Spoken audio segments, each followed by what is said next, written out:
Yeah, absolutely. The boys are really excited. Been waiting all pre-season, I guess, and good to get through the pre-season games with no real injuries, and really looking forward to Saturday. Yeah, it's been a really good pre-season for me. I missed almost all of last pre-season, so it's definitely good going in with a pre-season under your belt. You feel a lot fresher and a lot stronger and that kind of thing going in. We've pretty settled down back. We've got Jeremy Laidler from Carlton, who's another really good addition. You just mentioned Alex Johnson. He's not too far away, so he's going to play in the reserves this week.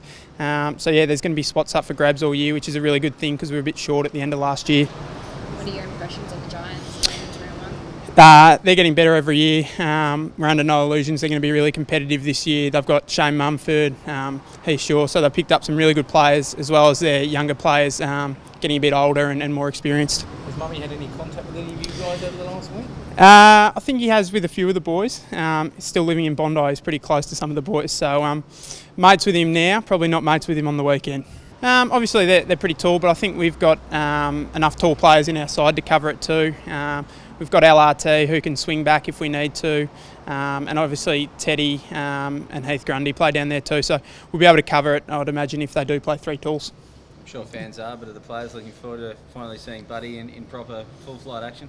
Absolutely. It's great to have him on our team. He's been training really well, played the couple of games, so definitely looking forward to him running out in the red and white on Saturday. I don't think it matters, to be honest. A lot of people throw around who's going to be in the top 3, 4, 8. To be honest, we just try to play every week, and I know it gets a bit boring for the media, I guess, but there's no point looking too far into the future. We'll cross that bridge when we come to it. Obviously, we expect to do well, but we're not putting any number on it, I guess, where we're finishing. It's hard to say at this time of year. Like, we had Port Adelaide come from nowhere last year. Obviously, I think Geelong will be strong again. So yeah, it's pretty wide, and the competition's so even that you never really know, I think. How do you compare yourselves to where you were this time last year? I feel as a group we've probably had a better pre-season. It's hard to tell until we start playing games, but I feel at this stage last year we might have been a little bit more behind. We've played a few more practice games and that kind of thing, so hopefully that holds us in better stead.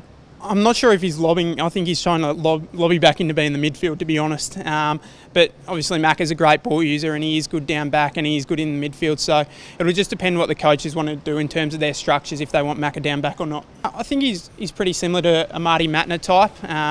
He's a courageous player, will get across.